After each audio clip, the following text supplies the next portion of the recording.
छत्तीसगढ़ लोक शिक्षा संचालनालय द्वारा अभी एक हाल ही में एक आदेश जारी किया गया है जिसमें सरकारी स्कूलों में जो शिक्षक अध्यापन का कार्य कराते हैं उन्हें जैसे कि पूर्व में आदेश जारी किया गया था कि परिसर में आवारा कुत्तों को आने से रोकना, उन्हें भगाने की जिम्मेदारी सौंपी गई थी। इसे मजाकिया लहजे में कहा जा सकता है कि बहुत जिम्मेदारीपूर्ण इन्हें शिक्षकों को जिम्मेदारी सौंपी गई थी, महती जिम्मेदारी। अब हाल ही में एक आदेश आया जिसमें शिक्षकों को यह आदेशित किया गया है सरकार द्वारा कि स्कूल परिसर के आसपास जो जहरीले सांप बिच्छू है अगर वो दिखाई देते हैं तो उस शिक्षकों पे कार्रवाई की जाएगी। उन्हें शिक्षकों को अब स्कूल परिसर के आसपास जो सांप है, बिच्छू है, उन्हें आने से रोकना होगा। साथ ही तमाम तरह के कुछ कायदे अभी नियमता जो आदेशित किए गए सरकारी स्कूल के प्राचार्यों, प्रधान पाठकों को। आज हमारे साथ मौजूद है छत्तीसगढ़ शिक्षक कांग्रेस के प्रांताध्यक्ष अनिल शुक्ला जी। आइए हम इनसे जानने की कोशिश करते हैं कि इस नए आदेश को शिक्षकों द्वारा किस तरह से लिया जाएगा, भविष्य में इसका विरोध किया जाएगा। जी सर, आपका भरोसा न्यूज में आपका स्वागत है सर। जी बहुत बहुत धन्यवाद। आपने बहुत ही एक ज्वलंत मुद्दा उठाया है, क्योंकि विगत एक पखवाड़े से पूरे प्रदेश में शिक्षा विभाग में हाहाकार मचा हुआ है। आज प्रदेश में विष्णुदेव की सरकार जहां पे 2025 को शिक्षा का गुणवत्ता वर्ष घोषित किया है और उस गुणवत्ता वर्ष में शिक्षा विरोधी नित्य आए दिन आदेश जारी हो रहे हैं।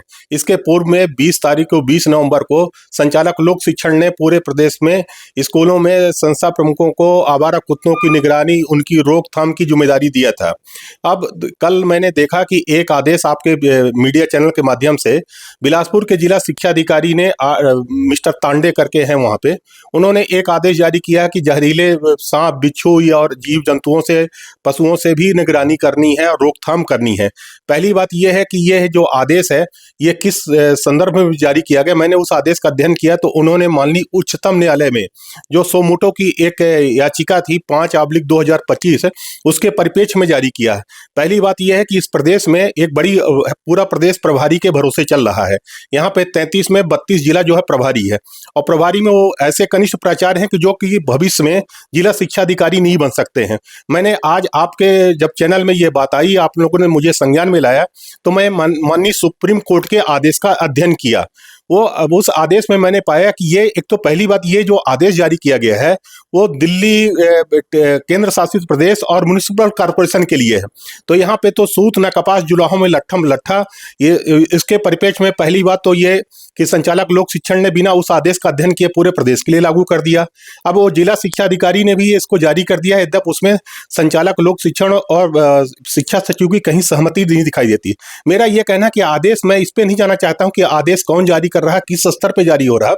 सबसे पहली बात यह है कि एक तो शिक्षक गैर शिक्षिकारों के बोझों से उसे भी दबा हुआ है और नित्य आए दिन इस प्रकार के फरमान जो जारी होते हैं तो शिक्षकी गरिमा के प्रतिकूल हैं और ये उनकी मर्यादा के प्रतिकूल है, उनके पदों का अवमूल्यन करते हैं और इससे शिक्षा व्यवस्था में गुणवत्ता नहीं बल्कि पूरी शिक्षा व्यवस्था बैठ गई है।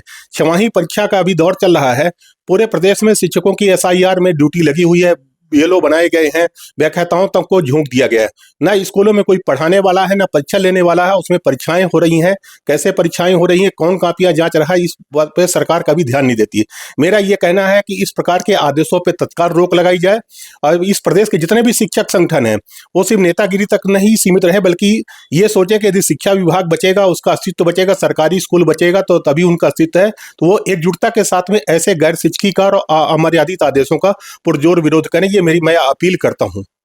जैसा कि आपने कहा कि ज्यादातर सरकारी कार्य जो इनमें शिक्षकों को झोंका जाता है तो जो उनका मूल काम है उससे वो भटक जाते हैं, पर बच्चों की पढ़ाई कहीं ना कहीं प्रभावित होती है। मेरा सवाल आपसे शुक्ला जी ये है कि जब ये पूर्व में एक आदेश जारी किया गया था कि जिसमें कहा गया था कि जो आवारा कुत्तों को अब परिसर में आने नहीं देना, उन्हें भगाने की ड्यूटी शिक्षकों की लगाई गई थी, तो उस समय जो शिक्षक, क्योंकि शिक्षकों के कई सारे संगठन है प्रदेश भर में, तो इसका विरोध प्रदेश भर में क्यों नहीं किया गया शिक्षकों द्वारा सर? जो शिक्षक संगठन है वो ये देखते हैं कि किस आदेश का विरोध करने पे उनका व्यक्तिगत फायदा होगा। मैं समझता हूँ ये जनहित का मुद्दा था, इसमें एकजुटता दिखाई देनी थी। अभी पिछले दिन जब युक्तिकरण किया गया तो कतिपय शिक्षक संगठनों ने एक दिखावे का विरोध किया, एक दिन का विरोध किया, उसके बाद शांत बैठ गए और पूरे प्रदेश में शिक्षा व्यवस्था तहस नहस हो गई। तो शिक्षक संगठन छत्तीसगढ़ में मैं देख रहा हूँ कि वो स्वहित से जुड़े हुए मुद्दों का विरोध करते हैं, जनहित के मुद्दों का विरोध नहीं करते, जबकि करना चाहिए। जैसा कि अभी आपने कहा कि स्वहित के मुद्दे पे, तो यहाँ सवाल एक ये भी आता है कि जैसे वो जो शिक्षक है, अगर कुत्तों से संबंधित जो आदेश पारित हुआ था, यदि उसका चरणबद्ध तरीके से विरोध किया जाता, तो आज सांप बिच्छू का आदि की जिम्मेदारी नहीं सौंपी जाती। उसका विरोध किया जाना चाहिए था, लेकिन उसमें माननीय मंत्री जी और शिक्षा सचिव ने, मंत्री जी ने जो उसमें बाइट दिया कि उस पे उनको सिर्फ सूचना देना है, बल्कि जिम्मेदारी नहीं देना है, जो उनके करनी और कथनी में बहुत अंतर है। माननीय शिक्षा मंत्री जी का वक्तव्य जो है शासन संचालक के द्वारा जो आदेश जारी हुआ है उसके विरोधाभासी है। उसमें तो शिक्षकों को निगरानी करना है, मेल फीमेल की पहचान करना है, उसके रंग की पहचान करना है, उसके बाद में फॉर्म में जानकारी देना है, उसकी रोकथाम करना है। यदि किसी बच्चे को आवारा कुत्ता काट देता है तो उसको टीके लगवाना है। सबसे बड़ी बात यह है कि कितने विद्यालयों में, शिक्षा मंत्री जी को ये पूछना चाहिए कि उनके कितने विद्यालय सुरक्षित है, कितने विद्यालयों में बाउंड्री वॉल बना हुआ। मैं शहर के एक प्रमुख विद्यालय तकियापारा में पदस्थ हूं प्राचार्य के रूप में। आज ये आपको कहने की 50 साल का स्कूल हो गया, लेकिन आज तक वहां पे बाउंड्री वॉल नहीं बना है। और न बाउंड्री वॉल, वहां के कतिपय लोग कुछ अपने स्वहितों के लिए विरोध कर रहे हैं। तो जब बाउंड्री वॉल ही नहीं है तो आप किसको रोक पाएंगे? कौन से आवारा पशु को रोक पाएंगे? कौन से सांप बिच्छू को रोक पाएंगे? ये बहुत बड़ा एक प्रश्न चिन्ह है। दूसरी बात, उस समय भी मैंने IBC 24 में मैंने डिबेट में बैठा था, तो मैं ये बोला था कि ये जो शहरी की जो व्यवस्था, इनकी जो शहरों की सरकार है, कि इस प्रदेश में दुर्ग नगर निगम में 60 वार्ड है और 60 वार्ड में 750 लोग हैं, और महज दिखाई के लोग सुबह प्रतिदिन जो है सफाई कर्मचारी, सुपरवाइजर, मुश्किल से 300 साढ़े 300 लोग काम कर रहे हैं। ये 300 लोग की ड्यूटियां कहाँ, किस अधिकारी के बंगले में हो रही है, किस नेता के बंगले में हो रही है, किसके यहाँ हो रही है, ये भी एक प्रश्न चिन्ह है। ये सारी जवाबदेही शिक्षकों पे ही क्यों? इनका जो अमला है, सुपरवाइजर है, सफाई कर्मचारी है, वार्ड का पार्षद है, उसको ग्राम के पंचायत है, कोटवार है, उनको जिम्मेदारी क्यों नहीं दी जा रही है? ये शिक्षकों पे क्यों ला दी जा रही है? सरकार शिक्षकों का खुद ही अवमूल्यन कर रही है। तो सरकारी स्कूलों पे अब आने वाले दिनों में एक विश्वास का संकट पैदा होगा, और शिक्षा में, सरकारी स्कूलों में अब वो दिन दूर नहीं है कि जब शहरों में कोई पढ़ने वाले बच्चे नहीं मिलेंगे। आपने यदि उस आदेश को पढ़ा होगा तो इसमें यह भी उल्लेखित है कि यदि कोई बच्चा स्कूल परिसर से बाहर निकलता है, किसी दुर्घटना का शिकार होता है, या ग्रामीण क्षेत्र के जो स्कूल है, अगर बच्चा बाहर निकलता है परिसर से, पानी में जाता है, डूबता है, कोई अनहोनी होती है, इस पर भी प्रधान पाठकों, शिक्षकों के ऊपर कार्रवाई की जाएगी। साथ ही एक और जिम्मेदारी दी गई है कि इसमें बच्चों का जो आधार कार्ड बनवाना, जो मतलब तमाम जो अभिभावक कार्य कराते हैं, वो काम भी अब शिक्षकों को सौंपा गया है। ये देखिए, सबसे बड़ी बात यह है कि शिक्षा व्यवस्था पे पूरा यहाँ पे IAS ब्यूरोक्रेट्स हावी है। ये पूरी व्यवस्था IAS के ऊपर है। IAS जो है पूरी मॉनिटरिंग कर रहा है, जिला शिक्षा अधिकारियों को हाँक रहा है, चाहे आज आप जाति प्रमाण पत्र की जानकारी हो, चाहे आधार अपग्रेडेशन का हो। जब आधार पेरेंट्स अपग्रेड नहीं करवाएगा तो शिक्षक कैसे करवा पाएगा? उसके पास ऐसी कौन सी व्यवस्था है कि वो आधार अपडेट करवा दे? जाति प्रमाण पत्र के लिए आए दिन जिला कलेक्टर जो है, तो जिला परामर्श उसके टाइम TL की मीटिंगों में जिला शिक्षा अधिकारियों को फटकार लगाते हैं कि आपने इस टारगेट को पूरा नहीं किया। जिला शिक्षा अधिकारी या संस्था का प्राचार्य या हेडमास्टर, उसके पास में कहां रिकॉर्ड है कि किस आधार पर उसका जाति प्रमाण पत्र बने? सवाल यह है कि ये जवाबदेही जो है, सब सारी जवाबदेही शिक्षकों के ऊपर इसलिए डाल दी जाती है कि वो एक शासन की नजरों में निरीह प्राणी है। यदि कोई बच्चा तालाब में डूब गया खेलते खेलते, तो शिक्षक के ऊपर। इनकी जर्जर भवन ये बनाते नहीं है, उसका संधारण नहीं करते हैं।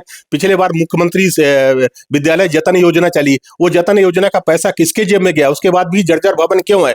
विद्यालयों का छप्पर क्यों टूट रहा है? यदि छप्पर टूटता है, किसी बच्चे के ऊपर गिरता है, तो उसकी जिम्मेदारी इनके ऊपर।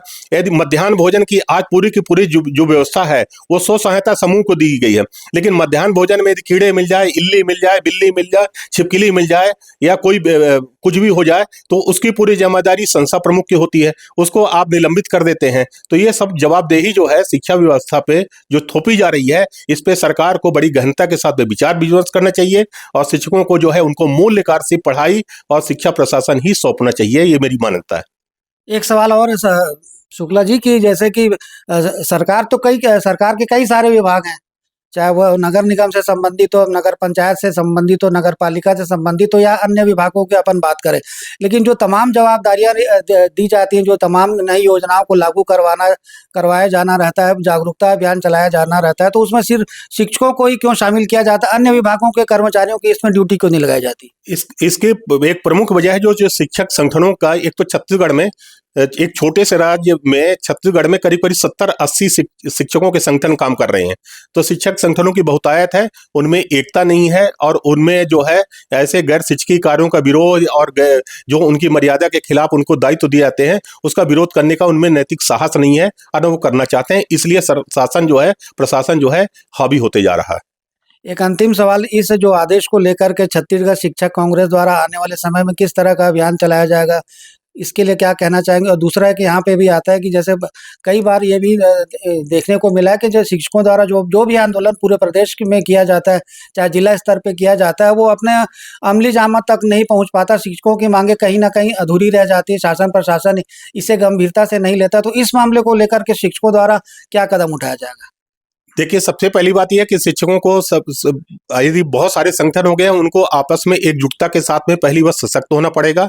दूसरी बात, उनको शिक्षा व्यवस्था को मूल शिक्षक के कर्तव्य की ओर ध्यान देना पड़ेगा, तब जाके जनता का समर्थन मिलेगा। आज शिक्षकों को जनता का समर्थन इसलिए नहीं मिल रहा है कि कहीं ना कहीं उनके कार्यों के प्रति जो है तो जनता जो है उन्हें जवाबदेह नहीं मानती है। तो मेरा इसमें यह कहना है कि संगठनों को आपस में एकजुटता बना के और साहस के साथ में पुरजोर विरोध करना पड़ेगा, तब जाके ये व्यवस्था बनेगी। और इसमें भी शिक्षकों को भी आने वाले दिनों में, मान लीजिए जैसा आज सुप्रीम कोर्ट का 100 मूटों का सवाल दिया गया है, तो कल शिक्षकों को भी ये जाके एक याचिका जनहित में जारी करना चाहिए कि हमारा जो मूल कार्य है, जिसके लिए बच्चे, हमारे नौनिहाल बच्चे भेजे जाते हैं, जो छत्तीसगढ़ का भविष्य, भारत का भविष्य है, उनको हमको पढ़ाने का अधिकार नहीं दिया रहा, हम उनको पढ़ा नहीं पा रहे हैं, इसके लिए भी जनहित याचिका जारी होनी चाहिए। और मैं इस संबंध में, क्योंकि मैं बहुत वरिष्ठ हूँ, 38 वर्षों से संगठनों का काम देख रहा हूँ और एक विधि स्नातक भी हूं, तो इस संबंध में मैं जरूर आपके चैनल के माध्यम से बताना चाहता हूं कि जैसा अभी विगत दिनों प्राचार्य पदोन्नति जो 10 वर्षों से लंबित थी, जिसको आप सब लोग जानते हैं कि 3000 प्राचार्यों का मैंने प्रमोशन करवाया और उसमें मैंने 16 याचिकाओं में इंटरवीनर खड़े किया था। इसी प्रकार से आने वाले दिनों में इस प्रकार से जो शासन प्रशासन के जो गलत आदेश होते हैं उनके विरुद्ध भी मैं न्यायालय का सहारा लूंगा। ये भी देखने को मिलता है सर जी कि कई सारे शिक्षकों की जो दिलचस्पी और गैर शासकीय कार्यों में भी देखने को मिलती है। उसके लिए शासन स्वयं जिम्मेदार है। शासन विधायक मंत्री स्वयं जो है तो शिक्षकों को अपने अपने बंगलों में अटैच किए हुए हैं। क्यों अटैच किए हुए हैं? तृतीय श्रेणी का उनके यहाँ जो विधायक या बंगले में जो तृतीय श्रेणी का पद होता है वो लिपिकों के लिए है, वहां पे शिक्षकों को स्वयं वो अपने स्वहित में अटैच किए हुए हैं। सबसे बड़ी बात यह कि जो शासन में बैठे नुमाइंदे लोग हैं, जनप्रतिनिधि लोग हैं, वो खुद भी उनको गैर शिक्षकीय कार्यों के लिए प्रोत्साहित करते हैं और बंगलों में उन्हें साहब बना के बैठाते हैं।